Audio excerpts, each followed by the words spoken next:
Cop stops black woman at airport, then learns she owns the airline. Hartsfield-Jackson Atlanta International Airport buzzes with early morning energy, rolling suitcases, echoing announcements, and the hum of tired travelers in search of coffee. In the midst of this ordinary airport scene, an unexpected confrontation brews. A police officer singles out a poised, well-dressed, black woman waiting in line, and no one yet understands why. Whispers spread across the concourse, fueling curiosity about what might be unfolding. The tension between them escalates with every passing second, and all eyes are locked on the officer's badge and the woman's unwavering confidence. Little does anyone know the secret she carries will shake the entire terminal. The sun had barely risen over Atlanta when passengers began trickling into the sprawling terminals of Hartsfield-Jackson Atlanta International Airport. Some wore bleary-eyed expressions, gripping steaming cups of coffee from the Starbucks near Gate B16, while others strode with purpose, their shoes clicking against the polished floors. A mother herded her restless children, trying to keep them in a single file line, and a businessman in a crisp navy suit furiously tapped at his phone, perhaps drafting an important email. The airport, as always, was a microcosm of human endeavor. Amid the hustle, Vanessa Mitchell, a tall, elegant black woman in her early 30s, walked calmly toward the security checkpoint. She pulled behind her a modest carry-on bag, navy blue with gold hardware, emblazoned with subtle monogrammed letters that matched her initials. While everyone else around her seemed frazzled, anxious to get through security and reach their gates, Vanessa exuded serenity. Clad in a tailored burgundy blazer and dark slacks, she looked professional, yet there was an approachability in her warm smile. Behind her, a few travelers cast appreciative or curious glances. Vanessa was the kind of person who invited intrigue. The quiet confidence she carried seemed unusual in such a tense environment. She paused at the end of a snaking security line, checking her watch, noting she was still comfortably on schedule. As she prepared to step forward, she felt a presence at her side. Officer Bradley Jenkins, a member of the airport police unit, stood near the security line. Stocky, broad-shouldered, and wearing the reflective sunglasses that many law enforcement officers seem to favor, Jenkins surveyed the crowd. His partner, Officer Denise Rowland, was several steps behind him, scanning passports and assisting TSA agents. Jenkins, however, had fixed his attention squarely on Vanessa. In the typical swirl of travelers, he was seeking anything that might be unusual: an oversized bag, a passenger who appeared anxious, or any sign of wrongdoing. For reasons only he could articulate in the moment, his gaze lingered on Vanessa. And for that same set of reasons, perhaps conscious, perhaps subconscious, he decided she warranted an additional look. Vanessa raised an eyebrow when he stepped directly into her path.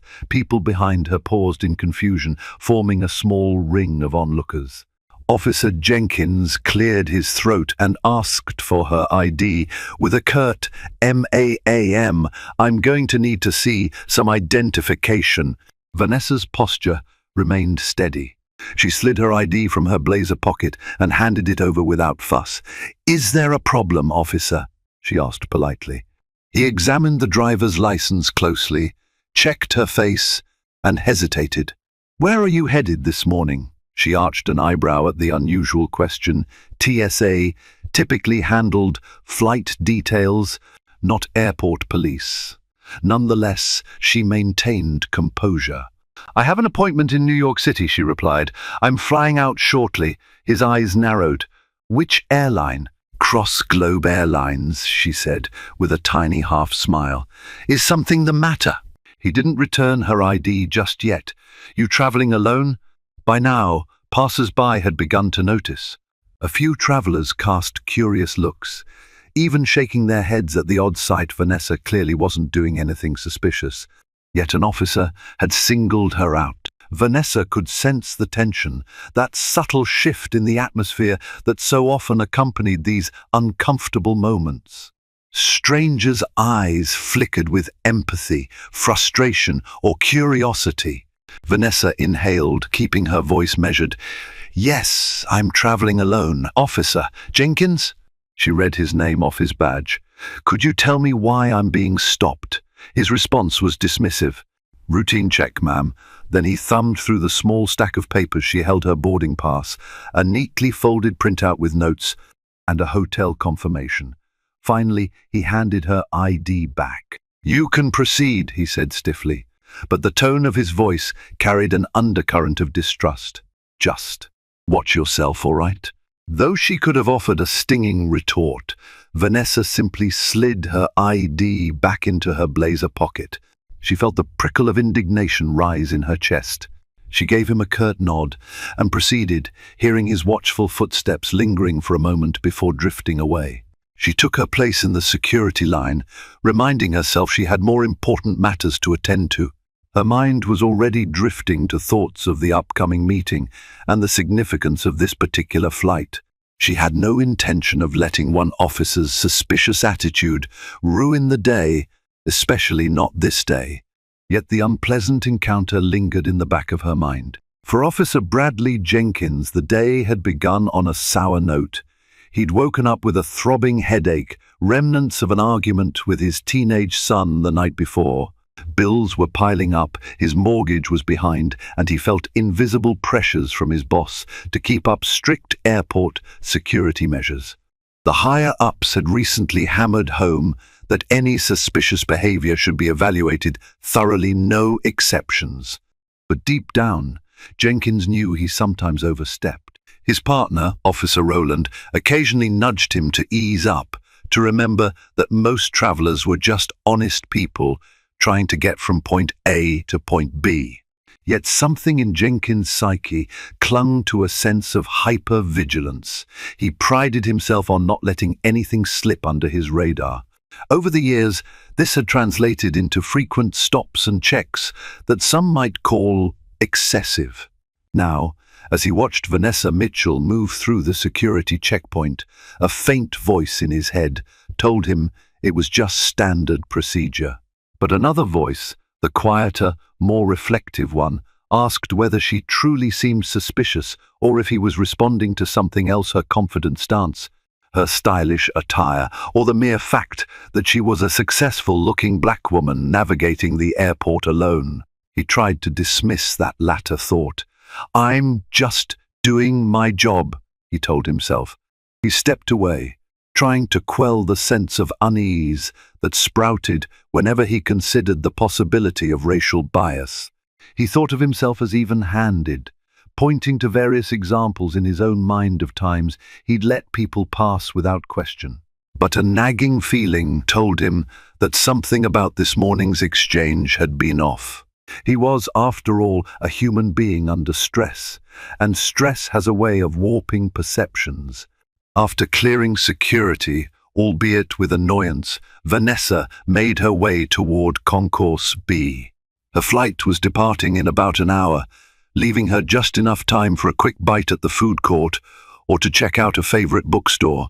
Instead of letting the tension from the encounter with Officer Jenkins ruin her mood, she phoned her assistant, Grace Lewin, to confirm final details for the upcoming meeting in New York. Grace's chipper voice greeted her. "Everything is all set, Miss Mitchell. The meeting's scheduled for 1 p.m. at our Midtown office, and the prospective partners are very excited." "Excellent," Vanessa replied. "I should be on time, barring any delays. Let's confirm catering arrangements too, so they feel well taken care of." Grace rattled off details about the menu, the itinerary, and the newly hired events manager who would greet Vanessa at the headquarters. They ended the call on a pleasant note, and Vanessa felt her earlier tension dissipate. She paused near a window, gazing at the planes slowly taxiing across runways in the early morning light. She smiled, thinking how surreal life could be. Because while to any casual onlooker, she was just another traveler, an unknown professional heading to some business meeting, the truth was more dramatic. Vanessa Mitchell was the major shareholder and true decision-maker at Cross Globe Airlines. She had inherited partial ownership from her father's estate years back. Though Cross Globe had once been a small regional carrier, it had grown in leaps and bounds, forging strategic alliances that made it a formidable competitor in the aviation world. Over time, Vanessa had personally negotiated deals to modernize its fleet, expand its routes, and transform its public reputation. And she wasn't just an owner in name, she was deeply involved in daily operations, from marketing to long-term strategy. Her presence that morning at Hartsfield-Jackson was more than a simple flight to a meeting. She was traveling incognito, intentionally not drawing attention. She believed in seeing the airline the way regular passengers did, standing in security lines, sitting in regular seats, understanding the true passenger experience. She rarely revealed her identity unless absolutely necessary, yet ironically she'd been singled out by a police officer who probably had no idea who he was dealing with. Despite the sting of that encounter, she took a deep breath and reminded herself that real change begins by witnessing ordinary life firsthand. It was exactly these sorts of experiences that shaped her vision for Cross Globe Airlines, pushing her to fight for better training, more inclusive policies, and top-tier customer service. One reason Vanessa was traveling to New York in such secrecy was that she was on the verge of striking a massive partnership, a code-share agreement with one of the major legacy carriers. This move, if successful, would catapult Cross Globe from a mid-level airline into an international powerhouse. The negotiations had been delicate, with concerns about route overlaps, shared gate space, and brand identities. But through her shrewd business acumen, Vanessa had navigated the complexities. Her father, the late Robert Mitchell, had once told her, "To lead, you have to know your people and your service from the ground up." Those words resonated now more than ever. So rather than traveling in first class with a retinue of assistants, Vanessa quietly booked an economy seat, with only Grace and a few executives aware of the real reason behind her trip. After verifying her gate information on a nearby monitor, Vanessa decided to purchase a pastry at a small cafe. She found a seat at an empty table to enjoy a moment of peace. Briefly, she glanced around, half expecting to see Officer Jenkins lurking again, paranoia from that short confrontation. But the crowd was far too large, full of new faces passing every moment. She shook off the tension, focusing instead on the day ahead. Meanwhile, not far away in the terminal, Officer Denise Rowland was finishing up a conversation with a TSA supervisor. Rowland was Jenkins's partner, though in many ways she was his tempering force. Where Jenkins's approach could be stern and suspicious, Rowland tried to bring empathy into the job. She often asked travelers how their day was going, offered guidance when lines were confusing, and tried to diffuse tension before it escalated. Rowland had witnessed the earlier interaction between Jenkins and Vanessa from a distance. Though she couldn't hear the full exchange, the body language was telling. Jenkins had leaned in too close, his posture tense. Vanessa, standing tall, looked more perplexed than worried. Rowland suspected Jenkins might have once again let personal bias creep into his decisions. Stepping away from the TSA desk, Rowland spotted Jenkins patrolling near the escalators leading to baggage claim. She approached him gently, so as not to startle him. "Bradley," she said in a calm tone, using his first name to remind him they were equals. "What happened earlier with that woman? Did something tip you off?" He shrugged, still wearing his sunglasses inside the well-lit corridor. "Just seemed unusual. Couldn't put my finger on it." Rowland frowned. "She seemed like any other business traveler to me. Maybe you should trust your instincts a bit less, or at least filter them. We don't want a complaint on our hands." The mention of a complaint made Jenkins grimace. He already had a tarnish or two on his record, nothing major, but enough to make him cautious. "I hear you," he replied, "but you know how it is. We can't take chances." Roland nodded slowly, but her eyes held concern. "Yes, but we also shouldn't be making trouble where there isn't any. This place has enough stress without adding to it." Jenkins pursed his lips but said nothing. Roland let the subject drop, but she made a mental note to keep an eye on him, especially if the woman was still around. Roland's gut told her this might not be the last time the two would cross paths that day. Vanessa polished off her pastry, sipped the last of her coffee, and scrolled through her phone. A text message from her older brother, Marcus Mitchell, caught her eye. "Hey sis, still good for dinner next week? I'll be in Atlanta for a conference." Marcus was a professor at a prestigious university in Chicago, focusing on African American studies. He was the academic star of the family, while Vanessa had inherited the entrepreneurial spirit.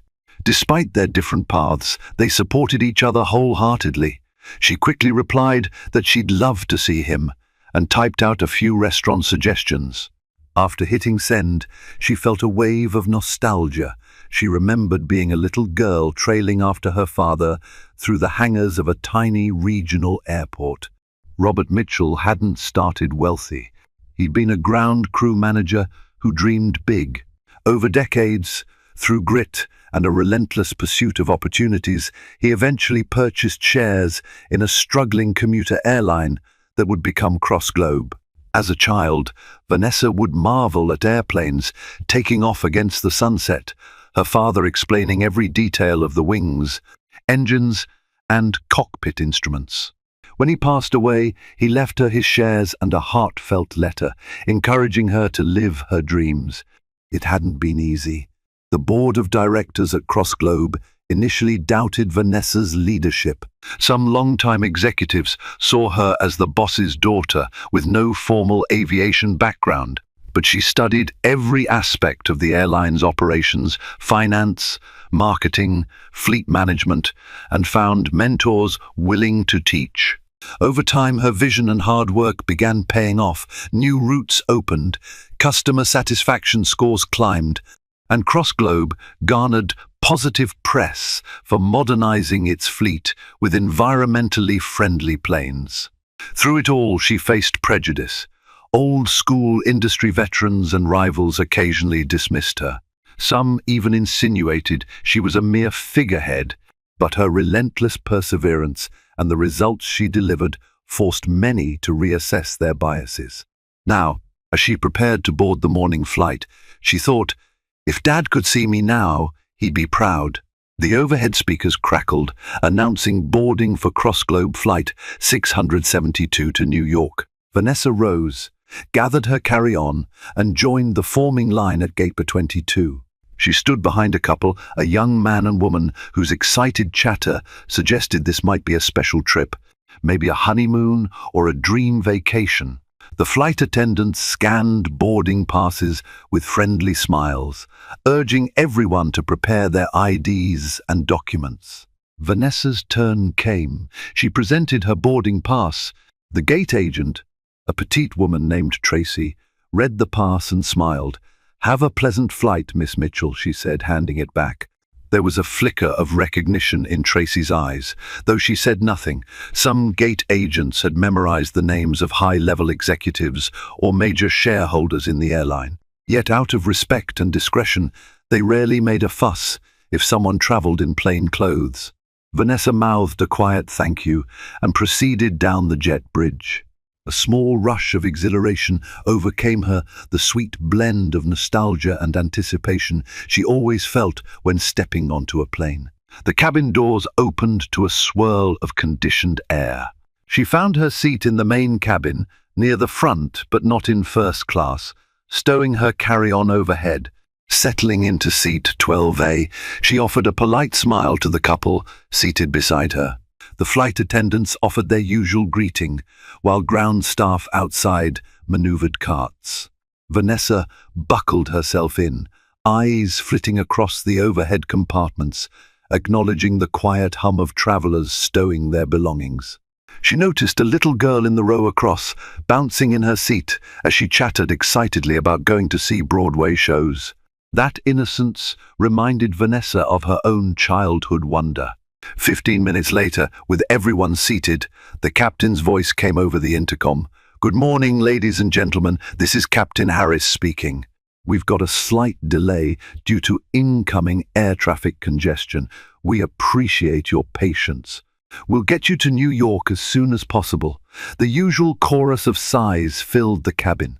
A few annoyed passengers tapped their phones, updating loved ones about the delay.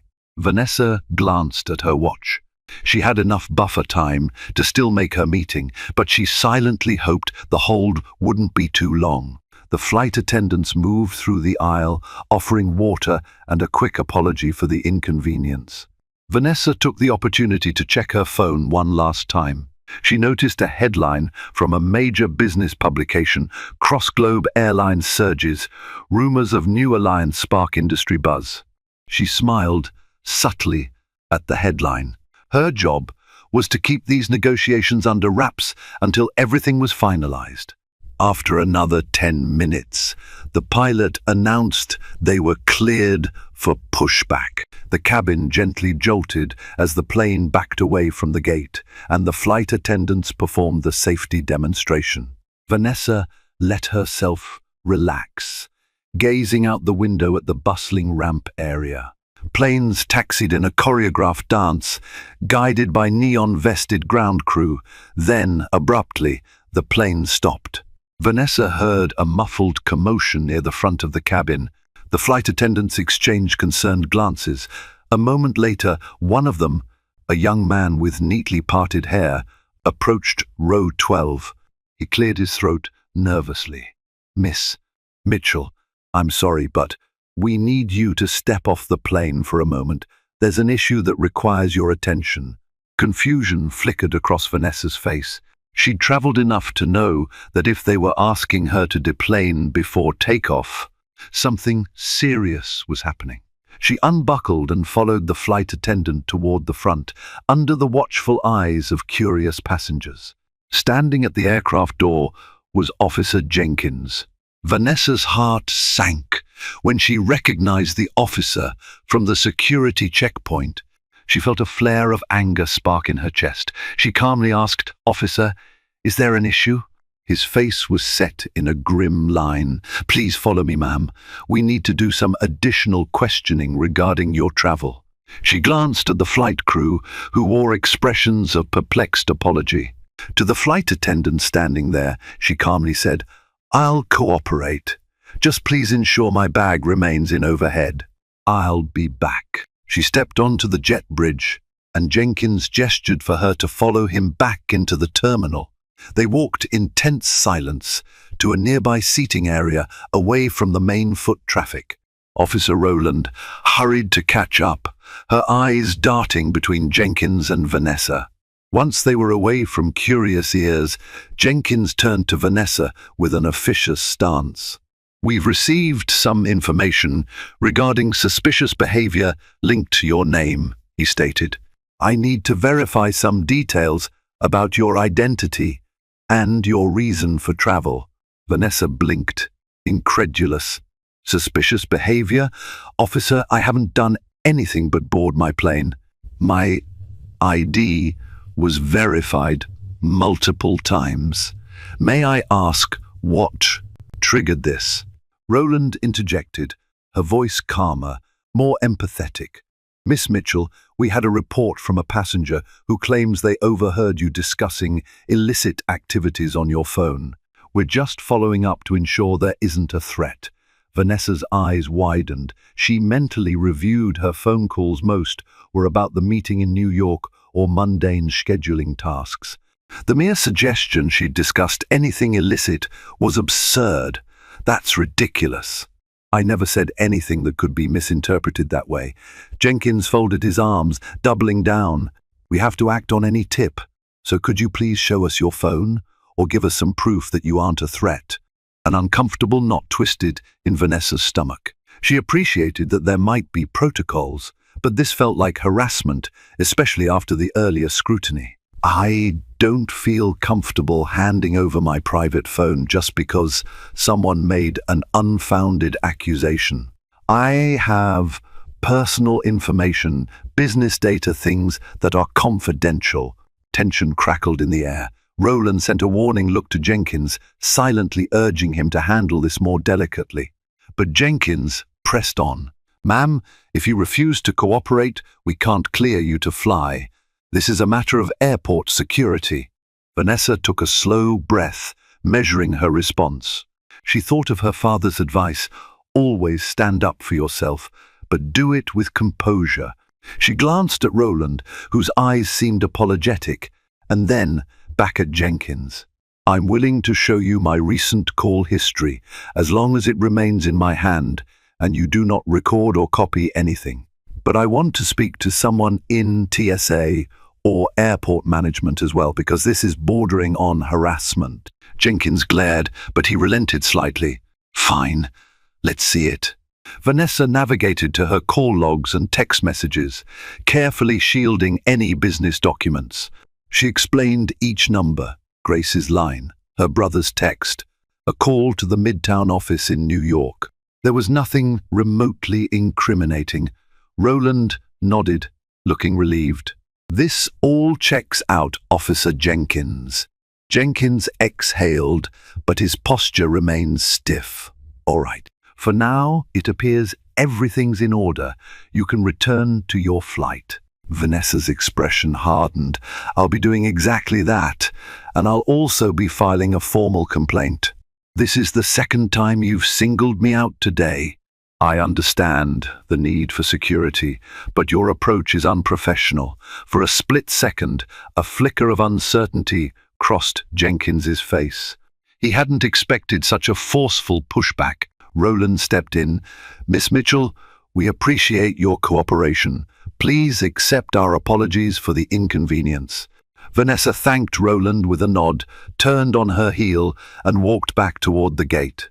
People in the boarding area stared. Some recognized her from earlier. A swirl of anger and indignation threatened to consume her, but she reminded herself she had bigger goals. She had to stay calm. Upon re-entering the aircraft, the flight attendant who'd escorted her out offered a sympathetic smile. "We held the plane for you. Captain says we can take off once you're seated." Passing passengers threw her curious looks, but Vanessa composed herself and retook her seat. The plane's door closed behind her with a decisive thud. As Flight 672 taxied once more, Vanessa felt a mix of relief and quiet anger. Usually she loved takeoff, the surge of the engines, the forward thrust, the moment of lift. But today, she stared out the window without joy. She replayed the confrontation in her mind, the humiliation of being called off the plane, the passers-by's eyes on her as if she might be a criminal. It left her unsettled. Next to her, the young couple asked if she was all right. They looked concerned. She managed a reassuring smile. "I'm fine. Just a misunderstanding with security." The couple nodded sympathetically, but Vanessa noticed something else in their eyes: admiration for her poise. Perhaps they realized that in her position, many people would have responded with fury or tears. Once airborne, Vanessa closed her eyes, letting the hum of the plane soothe her. Memories drifted back to her father's funeral, where countless people, pilots, flight attendants, ground staff, spoke of how Robert Mitchell's generosity and innovative spirit changed their lives. She also remembered the promise she'd made to uphold that legacy, to grow CrossGlobe into an airline that not only excelled financially, but also showed genuine respect for customers and employees. Yet ironically, she found herself the target of disrespect at her own airline's home hub. The policeman's behavior reminded her of the many strides still needed in society. Even with all her achievements, she could still be profiled and harassed. But the days of silent suffering were over. She vowed that once she reached New York and handled her meeting, she'd return and address these airport incidents directly. About half an hour into the flight, the seatbelt sign was turned off. The flight attendants began beverage service, offering soft drinks and small snacks. One of the attendants approached Vanessa shyly. "Miss Mitchell, my name is Brianna. I'm the lead attendant today. On behalf of Cross Globe Airlines, I'd like to offer you a seat in our business class cabin for the rest of the flight, free of charge. I understand you've had an ordeal this morning." Vanessa appreciated the gesture, but hesitated. She didn't want special treatment or to stand out. She also understood that refusing might confuse the crew. After all, they were trying to rectify a wrong. She weighed the options for a moment before deciding that accepting their gesture might be a positive sign of goodwill. And she could use a quieter space to gather her thoughts. "Thank you, Brianna," Vanessa said, standing and retrieving her carry-on from the overhead bin. "I appreciate the kind offer." Relocating to business class, she settled into a more spacious seat. She angled it for comfort, her mind already racing with ideas for the code share negotiations. Could she tie in some new inclusivity or anti-bias training programs for staff? Could she also push for partnerships with organizations that promote diversity in aviation? Brianna brought her a warm towel and a glass of sparkling water. "Again, I'm sorry, Miss Mitchell, about whatever happened in the terminal. If there's anything we can do to make your flight more comfortable, please let me know." Vanessa thanked her, noticing again that flicker of recognition in the attendant's eyes. Internally, she wondered if the entire flight crew suspected who she really was. If so, they were handling it with grace. She resolved to send commendations to their supervisor afterward. The flight progressed smoothly until the captain announced a patch of turbulence ahead. Fastening her seatbelt, Vanessa felt the plane shudder as it plowed through choppy air currents. Some passengers gasped, the overhead lights flickering momentarily. Then the plane steadied. Something about that moment reminded Vanessa of her life's trajectory. She'd endured plenty of turbulence, the sudden shocks of prejudice, the bumps of business challenges, the storms of personal heartbreak. Yet she always found a way to regain altitude. The thought soothed her like a personal mantra: keep flying, no matter what. As they neared New York, the captain's voice returned. "Folks, we'll be descending soon. Expect some overcast skies and possibly light rain. Flight attendants, prepare the cabin for arrival." The seatbelt sign pinged on. Vanessa returned her seat to the upright position, securing her tray table. Her phone buzzed again with a text from Grace, "Just letting you know, everything is on schedule. Car will pick you up outside baggage claim." The flight's wheels touched down smoothly at LaGuardia. As the plane taxied to the gate, Vanessa's tension and anger began to morph into resolute determination. She would crush the New York meeting.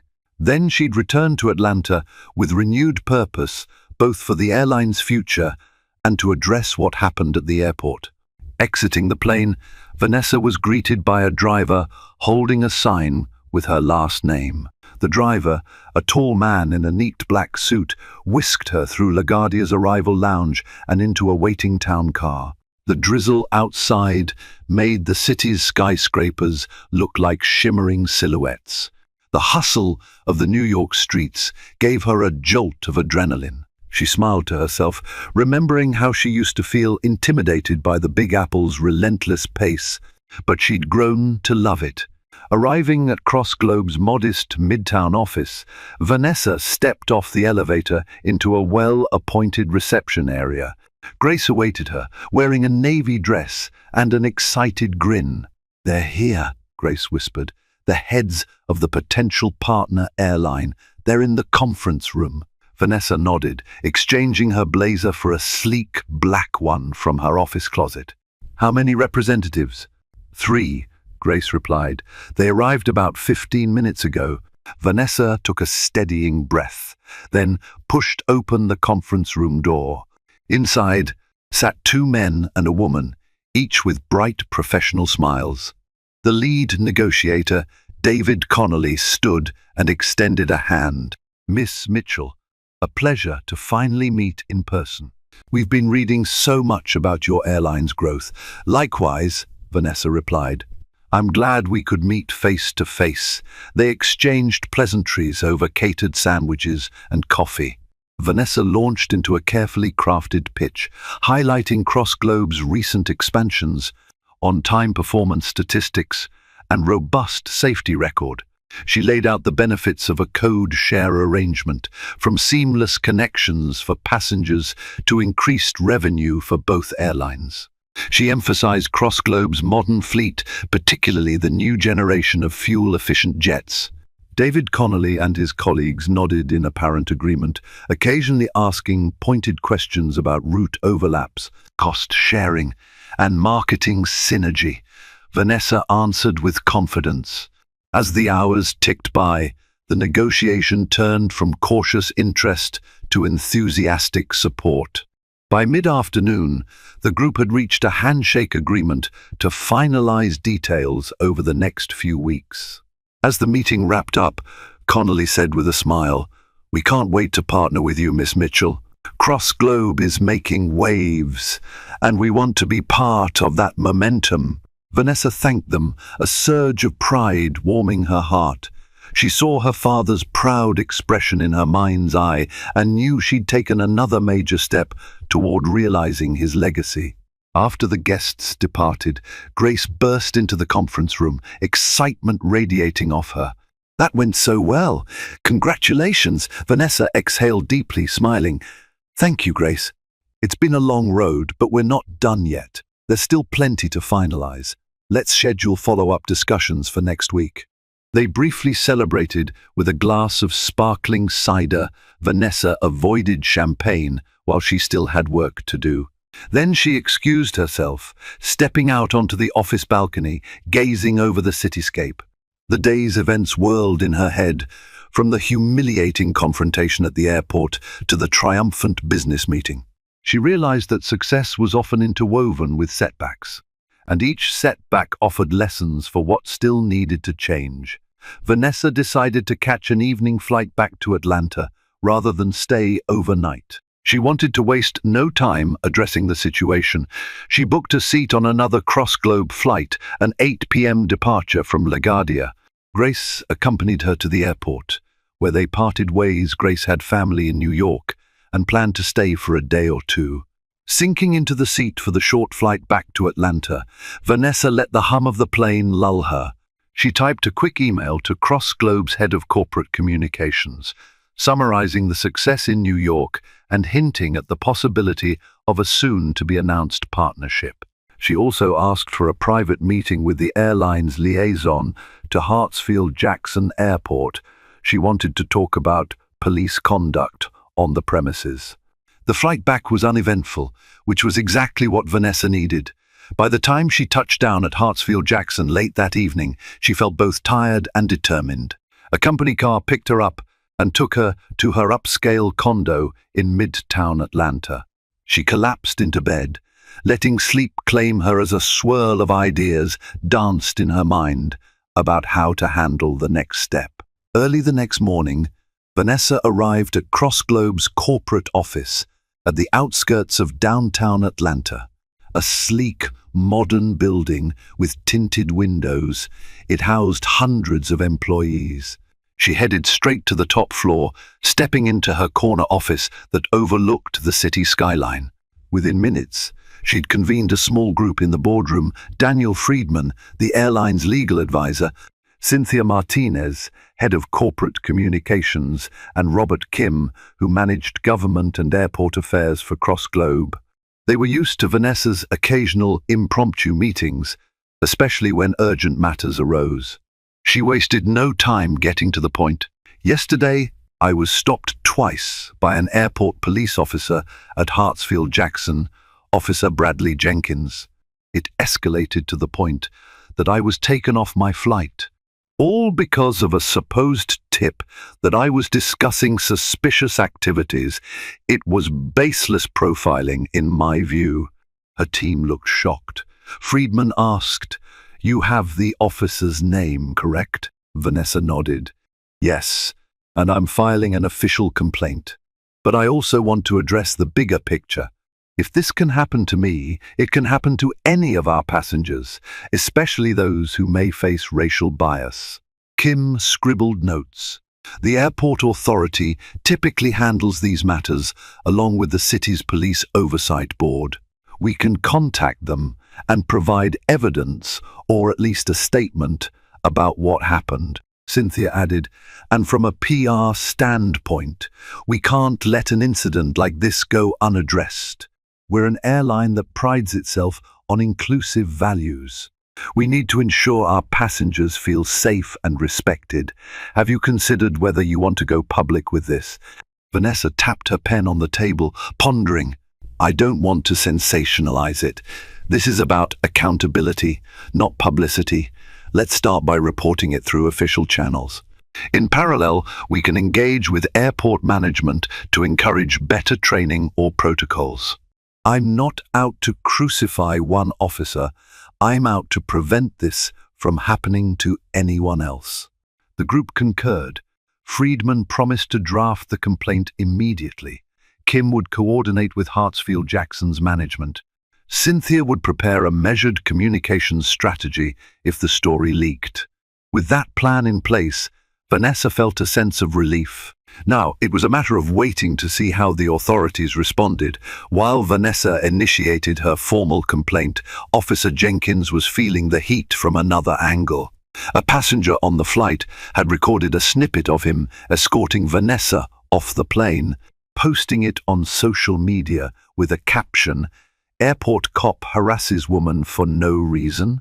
The video went viral in a local context, drawing hundreds of comments, many criticizing the officer's actions as racially motivated. When Jenkins arrived at the station that morning, his supervisor summoned him. Officer Rowland was already there, looking uneasy. On the desk lay a printed email with attached screenshots of social media posts, including Jenkins's picture. His supervisor, a stern woman named Captain Leah Edwards, wasted no time. "Jenkins, what exactly happened yesterday? I have a complaint here from a passenger, Miss Vanessa Mitchell, stating you singled her out and forced her off a plane based on dubious intel." Jenkins tried to maintain composure. "We received a tip, Captain. I was just doing my duty." Captain Edwards pressed. "Who gave you this tip? Did you verify it with TSA or any other corroborating source before acting?" Jenkins hesitated. The so-called tip had come from an informal comment by a harried passenger who said, "That lady next to me was talking about something suspicious." Jenkins had seized on it without verifying. Under scrutiny, his rationale looked weak. I asked her to show her phone records." She complied, and it was all clear. Captain Edwards's frown deepened. "So you inconvenienced a law-abiding traveler, created a scene on a flight, and now we have a viral social media post that damages our department's reputation. Not to mention Miss Mitchell has lodged a formal complaint, and her name carries weight." Jenkins's heart pounded. "Her name?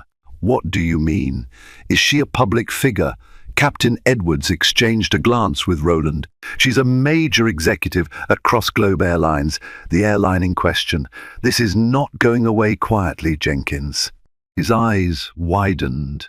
It was the dreaded realization that he had unknowingly harassed someone with significant influence. Fear twisted in his stomach. I didn't know, ma'am." Captain Edwards folded her arms. "Not knowing doesn't excuse your conduct. We're opening an internal investigation.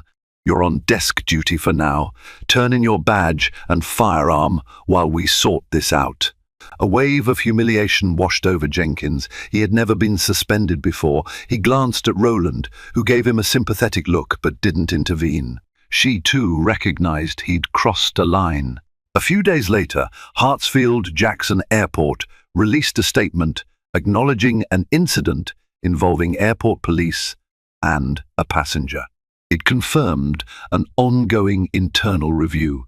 Local news outlets caught wind that the passenger was a high-level executive at Cross-Globe Airlines. Speculation mounted. In response, CrossGlobe arranged a brief press conference in one of its large meeting rooms. Vanessa, accompanied by Cynthia Martinez, stood at a podium. Reporters from local and regional news channels filled the seats, cameras rolling. Vanessa began, her voice calm yet firm. "Good morning. Thank you for attending. I want to clarify a recent incident at Hartsfield-Jackson Airport. I was stopped and removed from a flight by an airport police officer under unfounded suspicions. While I commend the importance of security measures, the manner in which this was handled raises concerns about possible racial bias and inadequate verification of information." She glanced at the cluster of reporters, noticing the empathy in some eyes, the hunger for a sensational story in others. "I've formally lodged a complaint, and I'm working with airport management to ensure this doesn't happen to anyone else. We remain supportive of law enforcement's essential role, but we expect professionalism and fairness." CrossGlobe Airlines will be launching a joint initiative to enhance awareness training for airport personnel, with a focus on bias prevention and respectful conduct. A flurry of questions followed, some about the officer, some about whether Vanessa planned to sue. She answered tactfully, saying she believed in institutional solutions rather than immediate litigation.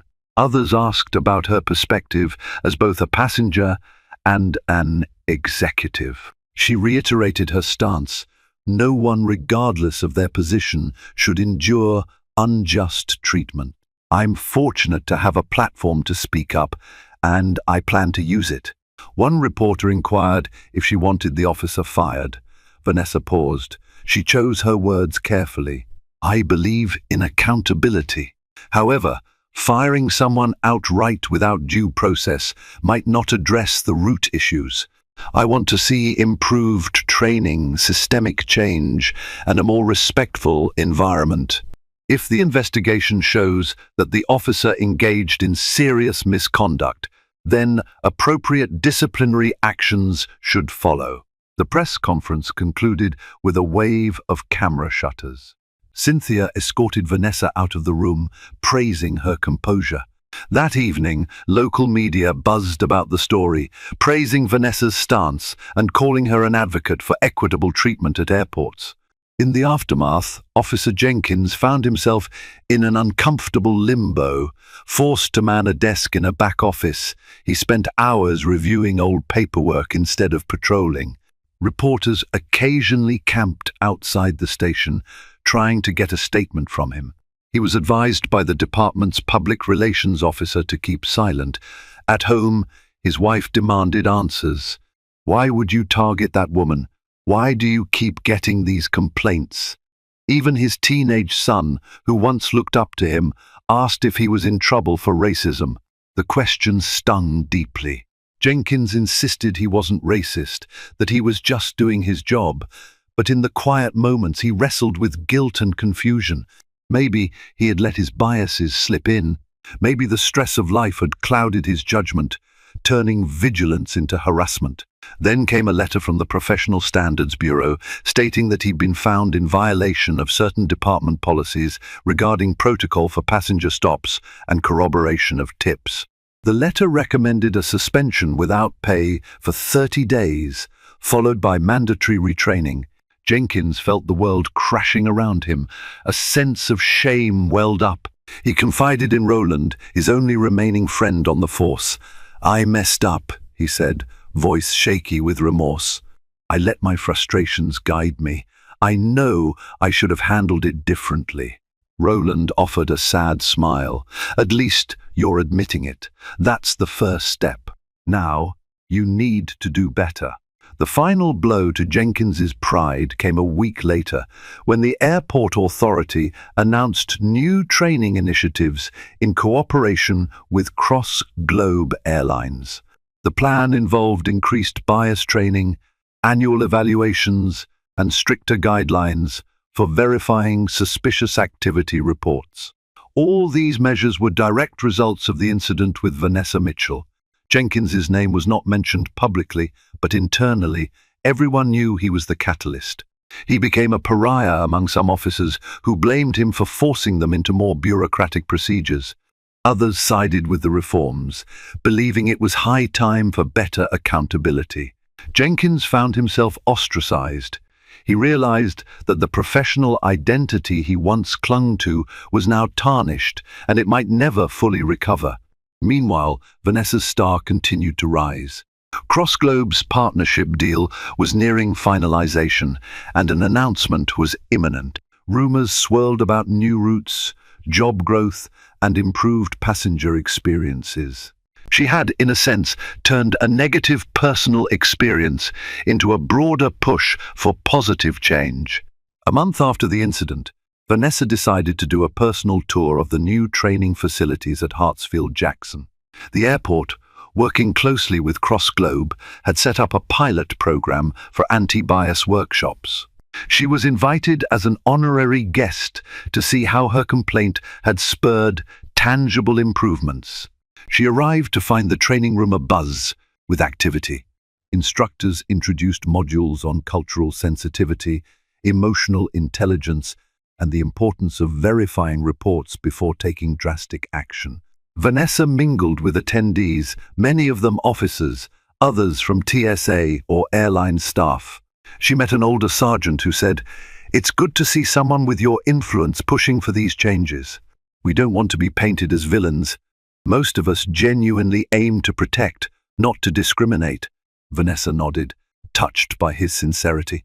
"I appreciate that. My goal is to help, not to condemn all law enforcement." At the end of the tour, she noticed a familiar face standing by the exit, Officer Rowland. They greeted each other cautiously. "Thank you for doing this," Rowland said softly. "We all can learn from it, myself included." "I'm sorry for everything that happened." Vanessa managed a small smile. "We can't change the past, but we can shape the future. I'm glad we're taking steps in the right direction." Before Vanessa could leave the training facility, someone called out her name. She turned to see Officer Jenkins standing there, looking noticeably more humble than before. He wasn't wearing a standard uniform, perhaps he was still off active duty, but he did have a department polo and ID badge. Her first instinct was to tense up, recalling the humiliation and anger he'd caused her, but she forced herself to remain calm. Jenkins approached hesitantly. "Miss Mitchell," he said, eyes downcast. I'm sorry to bother you, but I wanted to apologize properly." Vanessa's expression remained guarded. She studied his face for any sign of insincerity. He seemed genuinely distressed. "Go on," she said. He cleared his throat. "I was wrong, plain and simple.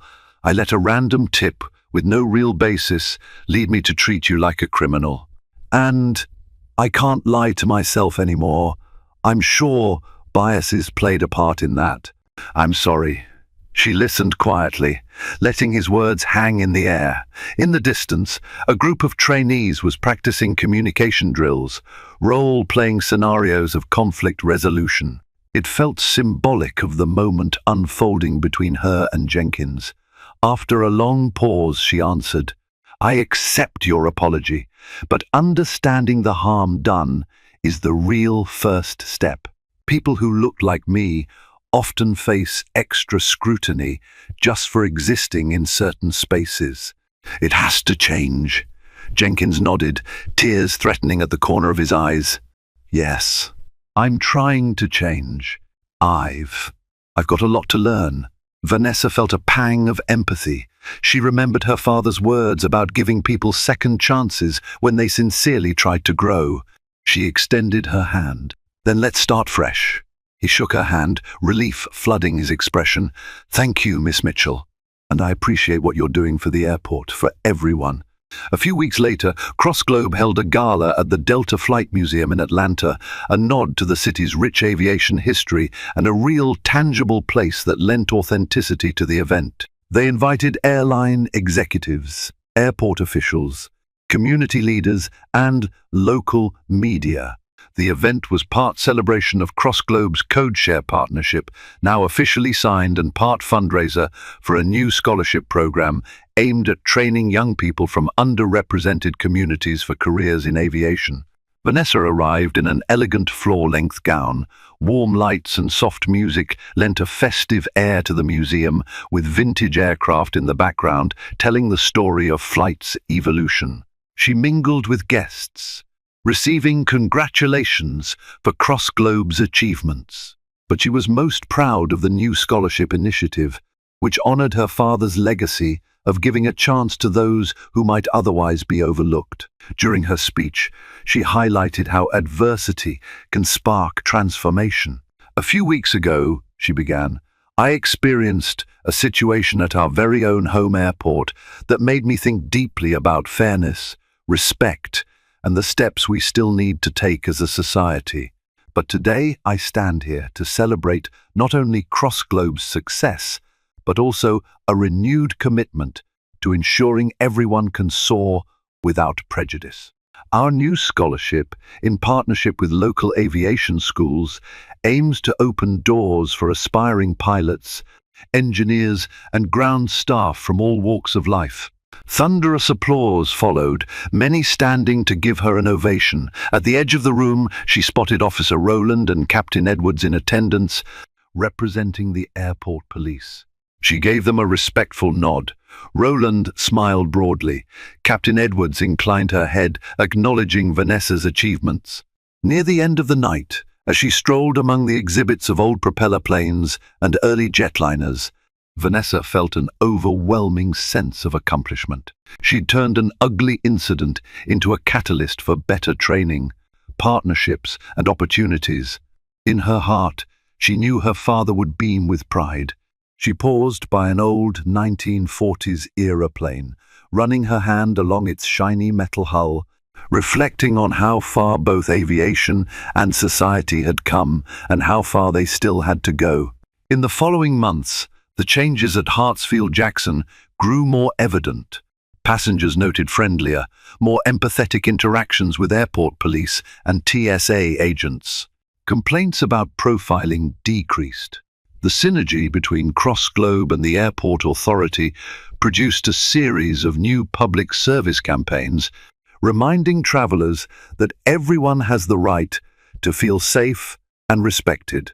Officer Jenkins, having completed his suspension and retraining, quietly returned to duty, no longer patrolling with his old swagger, but with a renewed sense of responsibility. He took extra care to greet travelers politely, to verify reports thoroughly, and to mentor junior officers about the importance of unbiased enforcement. Over time, some of his colleagues saw a genuine shift in him, and slowly, trust began to rebuild. Meanwhile, CrossGlobe's expansion soared. The code-share partnership boosted ticket sales, and new routes connected Atlanta to previously underserved destinations. Vanessa Mitchell became a sought-after speaker in the business community, hailed as a visionary who balanced financial success with social responsibility. She remained humble, always attributing her achievements to her father's inspiration, her dedicated team, and the personal challenges that tested her resolve. And so, a single moment of injustice, when a black woman was stopped at an airport by a cop who presumed she was suspicious, ultimately led to revelations, reforms, and a wave of positive developments. Vanessa emerged stronger, and the airport community grew wiser. In a world where stories often end with bitterness or silence, this one ended with a lesson learned, a new path forged, and a glimmer of hope that second chances and shared understanding can, in fact, take flight. Thank you for joining us on this powerful journey, where a chance encounter at Hartsfield-Jackson Atlanta International Airport became the catalyst for a bold transformation. Vanessa Mitchell's story is a reminder that even our darkest moments, those charged with prejudice and misunderstandings, can pave the way for meaningful change. By facing adversity head-on and advocating with both wisdom and compassion, She not only protected her own rights, but opened doors for countless others. If you found this story inspiring, please hit the like button and share it with friends who believe in standing up for justice and equality. And if you want to see more compelling tales that shine a light on the power of perseverance and empathy, subscribe to this channel and turn on notifications. Every view, every comment, and every share helps us continue telling stories that spark hope and drive progress. Thank you for watching.